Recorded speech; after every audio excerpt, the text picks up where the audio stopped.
할렐루야. 네. 이제 느헤미야를 우리가 쭉 다루고 있는데요.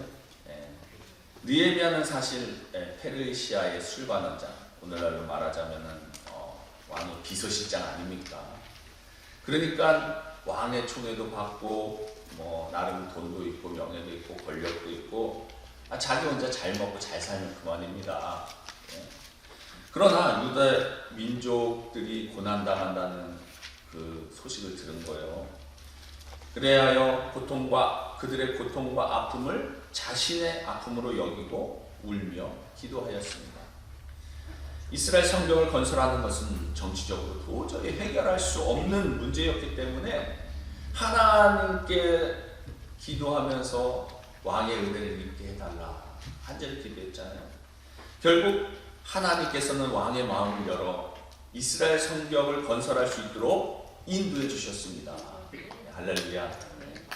이제 문제는 무엇이냐? 고생 끝, 행복 시작, 이게 아니라는 거예요. 이제 막 성전 건축의 허락을 맡은 것 뿐이에요. 그러니까 성전을 재건하는 데 있어서 느헤미야가 혼자 할 수 있는 것도 아니고 유다 백성들과 한 마음이 돼서 팀워크를 이뤄야만이 성벽을 재건할 수 있게 되는 것이죠. 그러니까 쉽게 말하면은 이제 스포츠로 따지자면 경기를 시작하지도 않은 거예요. 이제 시작해야만 하는 겁니다. 어떤 스포츠 경기든지 상대 팀의 방해를 이겨내고 승리하기 위해서 전술과 전략을 세워야만 하는 것입니다.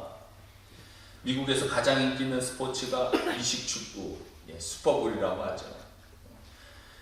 보면은요, 서로 땅을 더 차지하려고, 조금이라도 더 전진하려고, 터치다운 하려고, 기를 쓰고 그냥 막 달려갑니다. 거기에서 남자들의 그 격렬함, 그죠? 이 박진감이 있기 때문에 아마도 인기가 있는 것 같아요. 우리 인생에서도 무언가를 성취하기 위해서는 방해를 극복하고 이겨내야만 한다는 것입니다. 하물며 하나님의 일을 진행하는 데 있어서 마귀의 방해가 있을까요? 없을까요?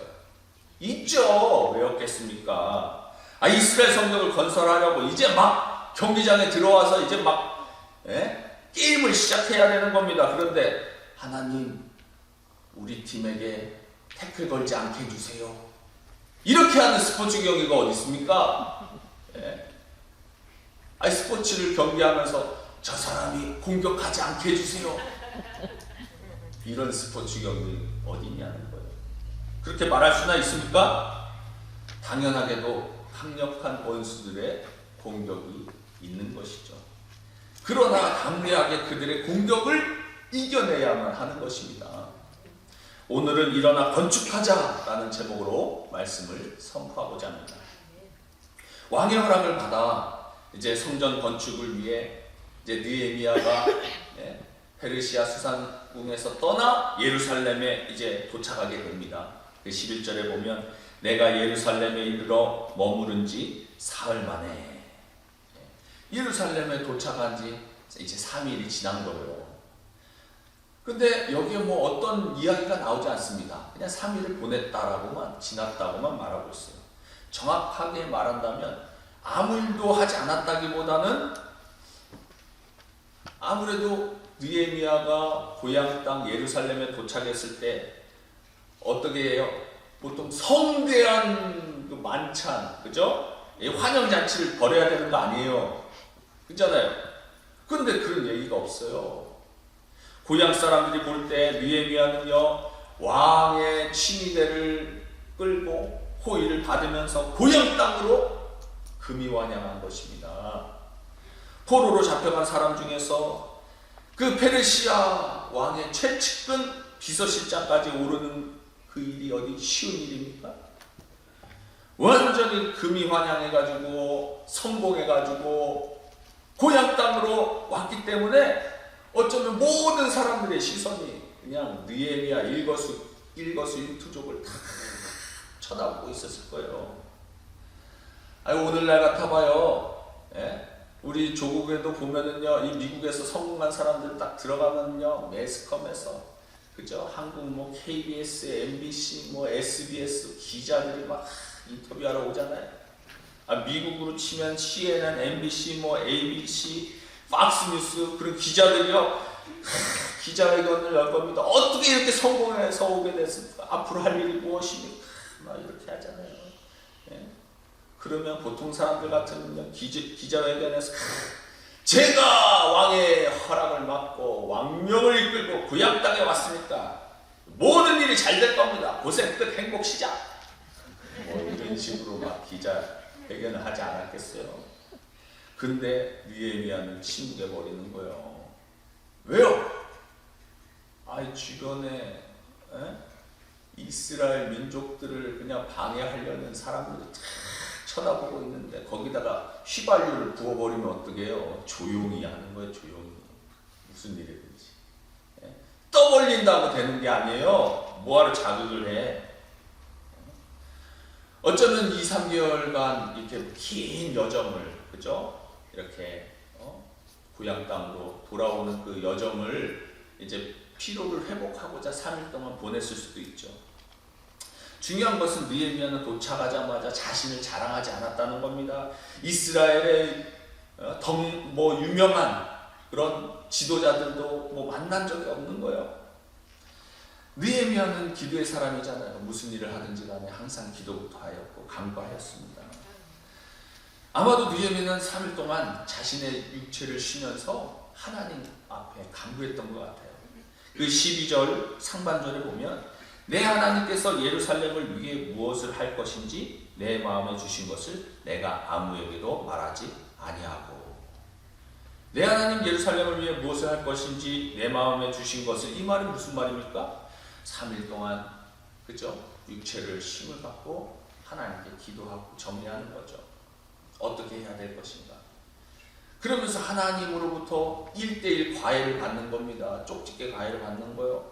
그 과외를 받는 것이죠. 침묵하며 하나님께 간구했더니 하나님께서 성령님을 통해서 이렇게 하라는 지시를 받은 것 같아요. 이것을 마음에 받은 거예요. 느헤미야가. 느헤미야는 똑똑한 사람이죠. 당연히 똑똑하니까 그 정도 위치까지 올라간 거 아닙니까? 하지만 그거 갖고 안 됩니다. 하나님의 기름 부으심이 있어야 한다는 거예요. 느헤미야는 올 때도 하나님의 음성을 듣고 왔고 이것을 실행에 옮기는 전략도 하나님의 음성을 듣고 진행해 나가는 것이죠. 그러나 느헤미야가 하나님이 주신 생각을 주변 사람들에게 떠벌리지 않았다는 것, 이게 참 중요하다는 거예요. 저는 하나님의 음성을 들었다는 분들이 참 교회를 어지럽히는 것들을 종종 보았습니다. 진짜 여러분이 하나님의 음성을 들었다면 함부로 말을 할 수 없는 거예요. 대부분 성령님이 주시는 음성은 나의 죄를 깨닫게 하는 음성이고, 또 한 가지가 있다면 비전에 대한 겁니다. 왜냐하면 보통 하나님이 주신 음성은 나의 헌신과 희생을 요구하는 거예요. 하나님의 사명을 부어주시는 거예요. 따라서 하나님의 사명을 갖고 오는 것이기 때문에 함부로 말을 꺼낼 수 없는 것입니다. 느헤미야도 하나님이 주신 놀라운 전략을 하나님의 때가 될 때까지 아무에게도 알리지 않는 것이죠. 사랑하는 성도 여러분, 우리에게 하나님이 주신 사명이 있다면 우리도 느헤미야 같이 하나님 앞에 기도해야 하는 것입니다. 그리고 그 일을 감당하기 위해서 무엇을 해야 할 것인가 조사를 해야 된다는 것이죠. 느헤미야가 이제 3일이 지나고 나서 이제 그 주변을 일대를 샅샅이 조사하는 장면이 나오는데요. 이제 사람들의 시선을 피해 몇 명을 데리고 그 성벽을 건축하기 전에 철저하게 사전조사를 합니다. 12절 후반절부터 16절에 보면 밤에 일어나. 그러니까 밤에 일어나면 밤에 일어나. 사람들 안 보이게. 몇몇 사람과 함께 나갔어요. 내가 탄 짐승 외에는 다른 짐승이 없더라. 그 밤에 골짜기 문으로 나가서 용정으로 본문에 이르는 동안에 보니 예루살렘 성벽이 다 무너졌고 성문은 불탔더라. 앞으로 나아가서 샘문과 왕의 못에 이르러서는 탄 짐승이 지나갈 곳이 없는지라. 그러니까 말을 타고 아마도 낙이나 그런 걸 타고 주변을 도는 것이요. 그런데 그걸 살펴보는 과정에서 더 이상 말이 지나갈 수 없는 곳까지 간 거예요. 그래서 또 어떻게 하냐, 포기하지 않는 거예요. 15절에 그 밤에 시내를 따라 올라가서 성벽을 살펴본 후에 돌아서 골짜기 문으로 들어와 돌아왔으니 방백들은 내가 어디 갔었으며 무엇을 하였는지 알지 못하였고 나도 그 일을 유다 사람들에게나 제사장들에게나 귀족들에게나 방백들에게나 그 외에 일하는 자들에게 알리지 아니하다가 느헤미야가 현장을 파악하는 겁니다. 새로 부임한 리더가 남의 말을 듣고 그죠? 파악하는 것이 아니라 직접 자신이 그 현장을 파악하는 것이 중요하다는 거예요. 그래야 다른 사람들의 말에 휘둘리지 않기 때문이에요. 내가 알아야지. 내가 모르는데 여기는 이런 것 같습니다. 저긴 저런 것 같습니다. 휘둘리게 되는 거거든요. 따라서 느헤미야는 밤에 몇 사람을 데리고 순찰을 나가서 예루살렘 성벽의 현황이 어떤가, 상황이 어떤가, 그리고 앞으로 이 성벽을 건축하려면 어떻게 진행해야 될 것인가 철저하게 사전조사를 하는 겁니다. 사람들 모르게 밤에 나가갖고 샅샅이 이동하면서 성전의 파괴 정도, 주변 상황을 체크하는 거죠. 말을 타고 갈 수 없는 곳까지 가서는 또 걸어서 시내를 따라 성벽을 보는 것이요. 다 확인했다는 거예요. 그 당시 지금처럼 플래시 라이트나 있었겠어요? 조명이 있었겠어요? 횃불 들고 어두운 밤에, 캄캄한 밤에 횃불 들고 고생하면서 찾아다니는 거예요. 이처럼 유다 사람이나 제사장들이나 귀족들이나 관리들에게 자기가 어디를 다녀왔는지 알리지 아니하고 무엇을 했는지도 알리지 아니하고 신중하게 철저하게 사전 준비를 했다는 것입니다. 그만큼 하나님의 일을 하기에 앞서서 그는 철저하게 준비했다는 거예요. 이 말은 무슨 말입니까? 하나님의 일을 한다고 무조건 하나님의 은혜를 구하고 아무것도 하지 않으면 그거는 아니라는 거예요. 준비 없이 해서는 안 된다는 겁니다. 우리가 무엇을 할 때 최선을 다해도 안 되는 것은 할 수 없지만 준비 없이 해서는 안 된다는 거예요. 아멘. 할렐루야. 우리도 준비해야 되는 겁니다. 또한 느헤미야는 유다 사람들에게나 제사장들에게나 귀족들에게나 방백들에게나 사전조사를 알리지 아니했어요. 세상의 리더십들은 어떻습니까? 자기만 뭐만 하면 그냥 그죠? 매스컴에 사진 찍고 올리기 바쁘죠. 고아원에 가면은 내가 이렇게 고아원 이 어린 아이들을 내가 이렇게 신경 쓰고 있다. 이렇게 시장 가서 사진 찍으면서 내가 말이야 이렇게 서민들을 이렇게 돌보고 있다. 정치인들이 막 그런 거 올리잖아요. 내가 이런 일 하고 있다. 막 이렇게 알리잖아요. SNS에 올리고 뉴스에 올리고. 그러나 하나님의 리더는 하나님의 영광을 위해서라도 조용히 일을 처리하는 거야. 그 중요한 순간에 일을 하는 거지. 그 떠벌리는 거. 그거는 진실이 아닌 가짜가 많아요. 하나님이 주신 사명과 계획이기 때문에 더 신중해야 하는 것입니다.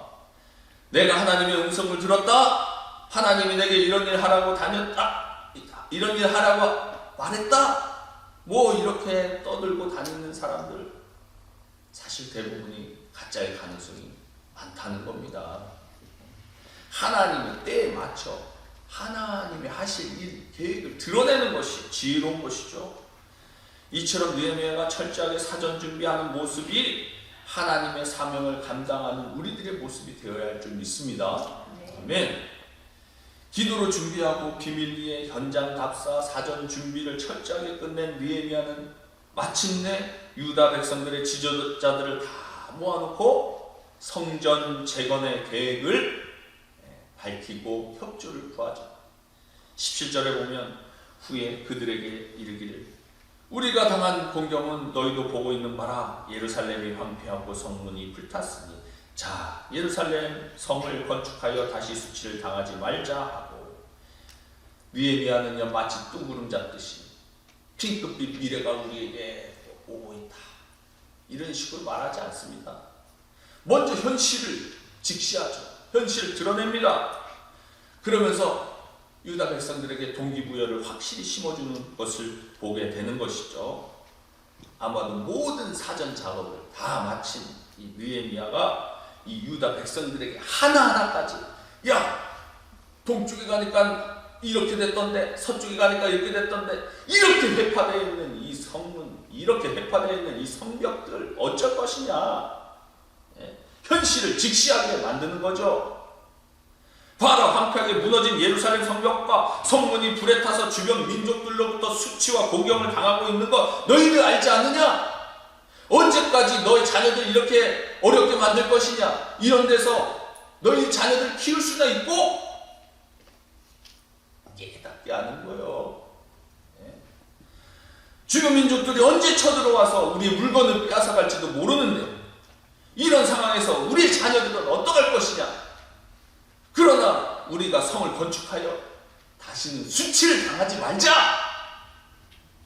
여러분, 얼마나 그냥 그래야지 이런 생각이 들지 않았겠습니까? 예루살렘 성벽을 건축하여 더 이상 이방 민족들로 인해 온갖 수모와 환난과 능욕을 당하지 말자는 겁니다. 우리의 자녀들에게 이런 상황 물려주겠느냐? 비전과 동기부여를 확 불어넣는 거예요. 느헤미야가. 저는 본문을 준비하면서 저에게 이게 참 도전을 받는 것이 이 부분인 것 같아요. 유다 백성들의 마음이 실패감으로 젖어 있고 또 현실적으로 성벽 쌓는 것이 굉장히 어렵고 힘들 텐데 또한 적들의 위협이 있는 상황 가운데서 이 느헤미야가 백성들의 마음을 하나로 모으는 그 장면을 보면서 참 저도 거기 있었으면은 동참했을 것 같아요. 네? 참 감동을 받습니다. 느헤미야는 아주 단순하고 그리고 분명하게 이야기하는 거죠. 저는 개인적으로 어떤 이런 프로젝트를 설명하거나 진행하게 되거나 혹은 사람들에게 무엇을 권면할 때 참 이렇게 분명하면서도 간단하게 동기부여가 딱 되도록 말했으면 좋겠어요. 성령님이 하셔야지. 저는 이렇게 못하는 단점이 있는 것 같습니다. 느헤미야는 이 사람들의 마음을 딱 동기부여해서 일할 수 있도록 만드는 그 하나님의 비전을 확 심어준 거죠. 특별히 느헤미야는 그들과 자신을 하나로 동일시하고 말하고 있는 것을 보게 됩니다. 우리가 라고 표현하고 있습니다. 아니 사실 느헤미야가 유다 백성들하고 무슨 상관이 있습니까? 그들의 고난당하는 것이 무슨 상관이 있느냐고요. 느헤미야는 포로로 끌려간 이민자의 후손이었습니다. 그럼에도 불구하고 느헤미야는 우리가 이렇게 표현하고 있어요. 이게 리더의 모습인 것입니다. 우리가 수치를 당하지 말자는 겁니다. 우리가 성벽을 재건하자는 겁니다. 그러나 사실 유대인들이 성벽을 재건하는 거 몰라서 안 했어요? 아니 대적들이 끊임없는 방해로 인해서 공사가 중단된 거 아닙니까? 어쩌면 이 느헤미야의 그 동기부여의 비전 선포를 들으면서 이 절망감에 패배주의에 물든 사람들은 아마 그렇게 생각했을 것입니다. 아이 젊은 양반아, 우리도 다 해봤어. 안 해본 줄 알아? 했는데도 안 되는 거 어떡하라고? 우리는 당신처럼 열정이 없었는 줄 알아? 다 해봤어. 안 되는데 어떻게 해? 주변 민족의 방해가 안 되는데. 이처럼 유다 백성들은 절망적인 패배주의에 빠져 있었을 거예요. 그러자 이 느헤미야가 무슨 이야기를 합니까? 18절에 또 그들에게 하나님의 선한 손이 나를 도우신 일과 왕이 내게 이른 말씀을 전하였더니 그들의 말이 일어나 건축하자 하고 모두 힘을 내어 이 선한 일을 하려 하매. 느헤미야가 그동안 있었던 일을 간증하는 것이 넉 달 동안 어떻게 준비했는지, 그리고 왕이 어떻게 하나님의 은혜로 마음이 변하여 성전 그 성벽 재건 공사를 허락했는지 쭉 들려주는 겁니다. 하나님의 선한 손이 나를 도와 왕의 마음을 움직이셨고 성벽을 재건할 수 있도록 왕이 허락하신 것뿐만 아니라 왕의 허락으로 목재를 공급받게 된 것 쫙 들려주는 겁니다. 간증을 통해서 하나님이 우리와 함께 하신다 선포하는 겁니다. 그러니까 유대인들의 그 절망적인 자주 섞인 그 마음들이 스물스물 올라오는 거 뭐가 희망이 솟구치는 거예요. 꺼졌던 가슴에 희망의 불꽃이 일기 시작합니다. 전에는 수없이 실패한 일이었는데 느헤미야의 그 간증을 듣고 하나님의 선한 손이 우리와 함께한다면 해보자 열정이 생기게 된 겁니다. 그리고 18절 후반전에 그들의 말이 일어나 건축하자 하고 모두 힘을 내어 이 선한 일을 하려 하매. 아멘. 하나님의 선한 일을 우리 함께 하자. 일어나는 겁니다. 예나 지금이나 하나님께서는 사람을 통해서 일하십니다. 일이 얼마나 어려운가가 문제가 아니라 거기에 하나님의 사람이 있느냐입니다. 그게 중요하다는 겁니다. 마침내 모든 유대인들이 결심하고 일어서게 되죠. 사랑하는 성도 여러분, 하나님은 믿음의 고백과 믿음의 선택과 믿음의 행동을 하는 사람을 통해서 역사하시는 줄 믿으시기 바랍니다. 하나님은 믿음의 사람의 고백에 응답하십니다. 우리가 하나님의 일을 하려고 할 때, 또 직장에서 또 내게 주어진 사역의 일을 감당하려고 할 때, 우리가 하나님의 일을 하려고 할 때 필요한 것은 믿음의 고백인 줄 믿으시기 바랍니다. 믿음의 선언이에요. 믿음의 선택이고 믿음의 행동입니다. 우리가 하나님의 은혜로운 손길에 늘 감사하면서 은혜로운 손길이 나와 함께함을 믿음으로 고백하면 우리가 힘있게 나갈 수 있게 되는 줄 믿으시기 바랍니다. 하나님은 과거에도 우리를 이끌어 가셨습니다. 이끌어 오셨습니다. 하나님은 지금도 우리를 도우고 계십니다. 할렐루야. 사랑하는 성도 여러분, 여러분 앞에 놓여진 것들 중에 어려워 보이는 문제들이 있으십니까? 불가능해 보이는 문제들이 있으십니까? 사방이 막힌 것처럼 보이십니까? 하나님의 은혜로운 손길을 붙잡으시기 바랍니다. 그리고 믿음의 선포와 믿음의 선택과 믿음의 행동을 하실 수 있게 되기를 바랍니다. 이처럼 본격적인 성전 재건 작업을 앞두고 이제 느헤미야를 대적하는 대적 3명 이름이 등장하죠. 19절에 호론 사람 산발락과 종이었던 암몬 사람 도비야와 아라비아 사람 게셈이 이 말을 듣고 우리를 업신여기고 우리를 비웃어 이르되 너희가 하는 일이 무엇이냐? 너희가 왕을 배반하고자 하느냐? 하기로 첫 번째는 예루살렘으로부터 대략 15마일 떨어져 있는 호론 사람 산발락. 산발락은 사마리아 총독이었어요. 두 번째 인물인 암몬 사람 도비야는 유대인의 피가 흐르는 인물인데 이 산발락과 더불어서 그 산발락의 종으로서, 그러니까 쉽게 말하면은 이 브레인 역할을 하는 사람이었습니다. 도비야는 굉장히 사악하고 교활해서 느헤미야의 부하들 속에 또 예루살렘에 있는 유대인 사람들 속에 스파이를 심어놓고 내통했던 자였습니다. 네트워크를 심어놓은 거죠. 그래서 느헤미야를 내부의 첩자들과 이 결탁에서 오랫동안 괴롭힌 인물이었습니다. 세 번째 적이 아라비아 사람 게셈인데 그는 산발락과 도비야와 동맹을 맺고 있던 지방 영주였어요. 이 세 사람 모두 예루살렘 성벽이 재건되면 유대인들이 옛날의 영광을 회복하여 자기들을 압도할까봐 두려웠던 거예요.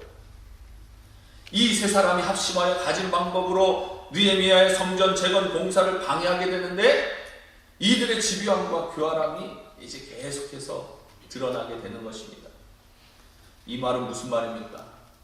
하나님의 역사가 있는 곳에는 반드시 교활하고 집요한 원수들의 공격이 있다는 것입니다. 이것을 우리에게 보여주는 거예요. 적들은 어떻게 공격합니까? 첫 번째, 입으로 비방했어요. 그들은 느헤미야 백성들을 업신여기고 비웃었다고 했습니다. 야, 그거가 니네들 그런다고 뭐 되는 줄 알아? 뭐 얼마나 비방했겠습니까? 그 다음엔 협박합니다. 너희 하는 일이 무엇이냐? 너희가 왕을 배반하는 거 아니냐? 사실 이 말은 굉장히 무서운 말 아닙니까? 15년 전에도 유대인들이 성벽을 건축하려고 할 때 이것을 놔두면 유대인들이 페르시아 왕을 대항하여 반란을 일으킨다고 모함한 거 아닙니까? 음해한 거 아닙니까? 그것 때문에 페르시아 왕이 공사를 중지시킨 거예요. 그러니까 상처를 건드는 거예요. 우리가 다시 그 문제 거론할 거다, 이 얘기하는 겁니다. 툭 건드리는 거예요. 여러분, 마귀가 우리를 공격할 때 항상 취약점을 가지고 공격하는 거예요. 우리가 기억하고 싶지 않은 일을 가지고 떠올리게 만들고 협박하는 것입니다. 그런데 느헤미야가 위축되지 않아요. 오히려 적들을 단번에 그냥 제압해버리잖아요. 20절에 내가 그들에게 대답하여 이르되 하늘의 하나님이 우리를 형통하게 하시니 그의 종들인 우리가 일어나 건축하려니와 오직 너희에게는 예루살렘에서 아무 기업도 없고 권리도 없고 기업되는 바도 없다 하였느니라. 할렐루야. 느헤미야가 이 원수들의 비방과 조롱에 논리적으로 일일이 대답하지 않습니다. 오직 너희에게는 예루살렘에서 아무 기업도 권리도 없고 기업되는 바도 없다 하였느니라. 한마디로 무슨 말이에요? 사단아 물러가라! 이 얘기하는 거예요. 사단아 물러가라. 하나님의 일에 너희가 왜 간섭하려고 하느냐? 이것은 하나님의 일이고 하나님의 사람의 일이다. 신경 끊어라. 세상아, 교회 일에 신경 끊어라. 교회가 어떻게 하라고? 세상아, 군수 놓지 말아라. 이건 하나님의 백성의 일이다. 단박에 탁 끊습니다. 너희들이 아무리 방해한다고 해도 하나님이 우리를 형통하게 하실 것이다. 저는 이 말이 참 멋있는 것 같아요. 왜냐하면 느헤미야는 지금 페르시아 왕의 그 왕명을 받들고 온 거 아닙니까? 어지간한 사람 같았으면 너 내 뒤에 누가 있는 줄 알아? 페르시아 왕이 있어, 너 꼼짝 마, 이랬을 텐데, 그렇죠? 페르시아 왕의 총애를 받는 나를 건드려? 그러지 않고 느헤미야는 자신의 인간적인 백인 페르시아 왕을 언급하지 않아요. 일체 오직 하나님의 도우심만을 자랑하고 있습니다. 그가 수많은 사람들 앞에서 페르시아 왕이 형통하게 하실 것이 아니라 하나님이 형통하게 하실 것이다 외쳤던 것입니다. 이게 믿음의 사람이에요. 여러분, 느헤미야가 백이 없습니까? 돈이 없습니까? 능력이 없습니까? 그러나 하나도 자랑하지 않아요. 오직 여호와만을 자랑하는 것을 보게 되는 것입니다. 수많은 반대가 있고 비난이 있고 조롱이 있고 음모가 있어요. 그런데 그가 그것을 굴복하지 않고 하나님께서 형통케 하실 것이다 고백한 이유가 무엇입니까? 그에게는 하나님을 신뢰하는 믿음이 있었습니다. 느헤미야의 담대한 믿음의 근원이 여기서부터 나온 것이요, 우리에게 필요한 것은 느헤미야가 가졌던 단호한 태도와 하나님에 대한 믿음인 줄 믿으시기 바랍니다. 이제 본격적인 성전 재건 공사 작업을 앞두고 마치 스포츠 시합에서 상대팀이 공격하지 않거나 태클하지 말아주세요 할 수 없는 것처럼 분명한 것은 하나님의 일을 하는 것에 있어서 언제나 방해가 있다는 것을 전제하고 살아야 된다는 것입니다. 원수 마귀의 공격이 없게 해주세요 말하지 마세요. 예수님도 공생의 기간 동안 수많은 비방을 들었습니다. 따라서 담대하게 나가시기 바랍니다. 물론 죄에 대해서 우리는 틈을 보여서는 안 됩니다. 느헤미야가 하나님께 집중하고 하나님을 신뢰하고 하나님을 방패 삼고 그리고 승리의 확신을 가졌던 것처럼 우리의 적들이 우리를 공격할 때, 우리의 원수와 사단이 우리를 유혹할 때 우리의 단호하고 분명한 태도를 가지고 상대하지 마시고 그들을 물리쳐야 하는 거예요. 조롱과 비웃음과 원수의 공격에서 우리를 지켜주시고 보호하시고 인도하시는 하나님을 바라봐야 한다는 것입니다. 우리가 절망 가운데 소망을 가질 수 있는 까닭은 하나님이 저와 여러분들을 사랑하시기 때문에 그렇고 하나님이 바로 우리 능력이 되시기 때문에 그렇습니다. 소망이 나에게 있는 게 아니라 하나님께 있습니다. 재물에 있는 것이 아니라, 권력에 있는 것이 아니라, 내 경험에 있는 것이 아니라 하나님께 달려있다는 것입니다. 아멘. 시편 62편 5절 6절 말씀 같이 읽겠습니다. 시작. 나의 영혼아 잠잠히 하나님만 바라라. 무릇 나의 소망이 그로부터 나오는도다.